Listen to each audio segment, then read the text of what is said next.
This news update is brought to you by Rock the remote with hours of free karaoke on video on demand from Flow. So bring it like Bay. There's even wonderful kids sing-alongs too. Available anytime. Simply press the VOD button on your Flow remote. This is how we do TV. This is how we flow. This is the Barbados Today evening update for Wednesday, February 17, 2016. Thanks for joining us. I'm Fernella Wedderburn. We begin with a call for society to speak up about child abuse in the country. In his contribution to the debate on the Domestic Violence Protection Orders Amendment Bill 2016 in the Senate this afternoon, Senator Rev David Durant made it clear that such abuse simply cannot continue. He pointed to increasing numbers of the nation's children being physically abused.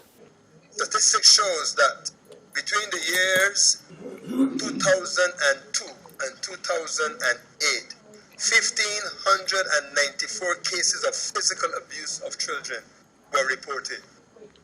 And that was only those that were reported. Between 2009 and 2015 last year, 1,656 cases of physical abuse on children were reported. Right, so between 2002 and 2015, those two figures add together, look how much you ended at over 3,000. Of equal concern to Senator Durant is the number of 11-year-olds he says are becoming pregnant, with no one seemingly being held accountable. In the area of sexual abuse, between 2002 and 2008, statistics shows that 1,406 cases of sexual abuse on children were reported. That's only what were reported. And between 2009 and 2015, there were 1,441 cases of sexual abuse on our nation's children. Now, fellow senators and Madam President, this cannot continue. All right, the blood and the pain, the hurt, the trauma of our children in this country, many children in this country, they're crying out for help. And we have to be the voice for the voiceless.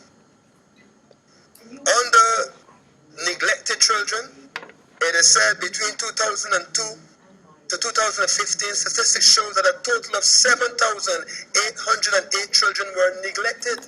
Meantime, in her contribution, Senator Irene Sandiford Garner argued for a ban to be placed on the media when it comes to reporting of domestic violence cases. The only thing that I wish would have been added here, Madam President, is the banning of media coverage of domestic violence cases. I believe that they should not appear, especially in small societies such as this, where everybody knows everybody. I really do believe. The member has 2 more minutes. Oh no. Madam President, I do feel that we should ban the coverage, media coverage of domestic violence cases, especially when you think of the fact that many of these families and family units have children who then face more abuse and more vilification when they go to school or walk the streets. In other news, quick action by soldiers and civilians foiled an attack on 2 tourists enjoying the evening at Browns Beach today. A young man attempted to snatch the bag but was apprehended by onlookers. He was detained until police arrived on the scene. Investigations are underway. Lawmen are also probing a collision between a ZR and a motor car that left 8 people nursing injuries. According to police, the accident occurred on Kendall Hill Main Road, Christchurch, around 7 a.m. 5 of the injured were taken to the Queen Elizabeth Hospital for treatment, and 2 others sought private attention. The other injured passenger, according to police, left the scene. The ZR was driven by 30-year-old Darcy Griffith of Watts Village, St. George, and 25-year-old Aaron Roach of Flagstaff, St. Michael, was the driver of the motor car. Both complained of pains about the body. The Ministry of Health distances itself from proposals for a fat tax to be introduced in the country. The suggestion was made by the director of the Chronic Disease Research Center at the University of the West Indies Caval campus during a recent town hall meeting on financing of public health care put on by the ministry.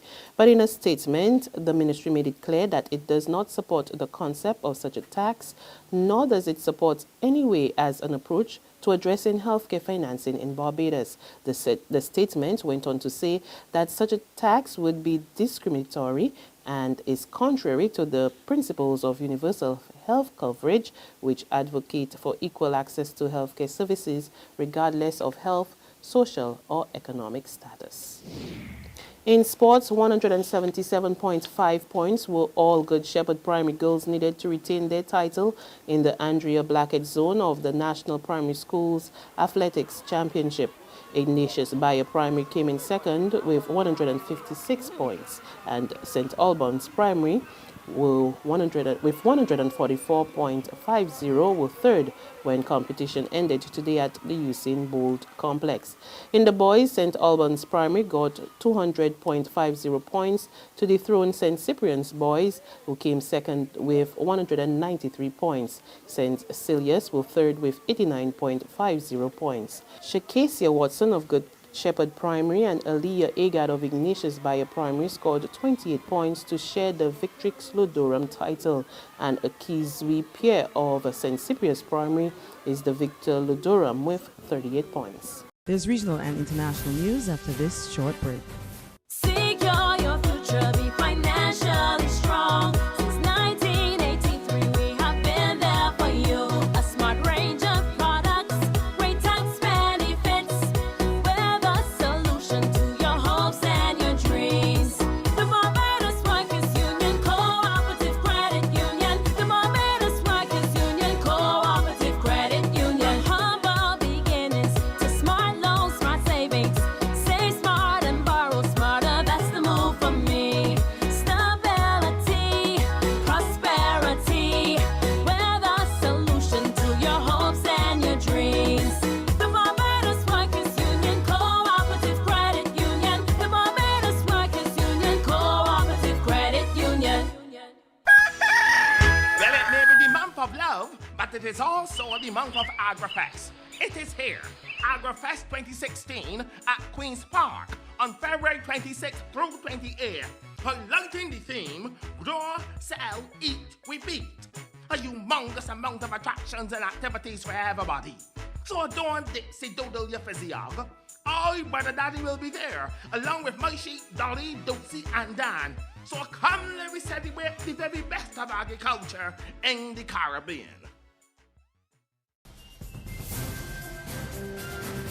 To news from the region, Caribbean leaders got an update from the Caribbean Public Health Agency, CAFA, on the Zika virus. The virus has been detected in 6 Caribbean countries and a number of non-CARICOM countries, including Puerto Rico and St. Martin.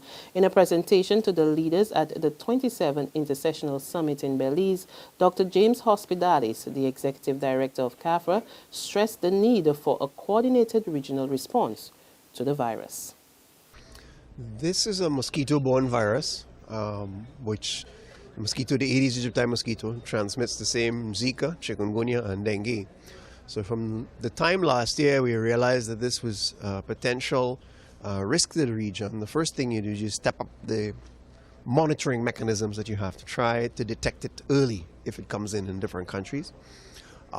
Getting out a lot of public information and education, particularly to stop mosquito breeding and stop mosquito biting, especially if you're a pregnant mom, especially if older folk with a lot of chronic health problems. You don't want to get one of these viral diseases. Scaling up the laboratory testing available to member states, coordinating the response. A lot of different agencies are wanting to work with us in the Caribbean on it, so that's part of our role. So enhancing the surveillance and rapid research, the laboratory testing, the coordination functions, public information functions, those are some of the major pieces of the plan for responding to the threat of this mosquito-borne virus, Zika. And on the international scene, at least 28 people are dead and dozens more injured in a large explosion in the Turkish capital of Ankara. According to Turkish officials, a large vehicle laden with explosives was detonated as military buses were passing by. The Deputy Prime Minister described the incident as an act of terrorism. And that's news and sports, but for the very latest, visit our website at www.barbadostoday.pb. Also, subscribe to our e-paper, email updates, and like us on Facebook. We're also on Isumi Media in bus terminals or screenplay at supermarkets and gas stations near you, as well as Channel 101 on Flow TV and Mix 96.9 FM. There you can get all the latest news and sports. I'm Fernella Wedderburn. Good afternoon.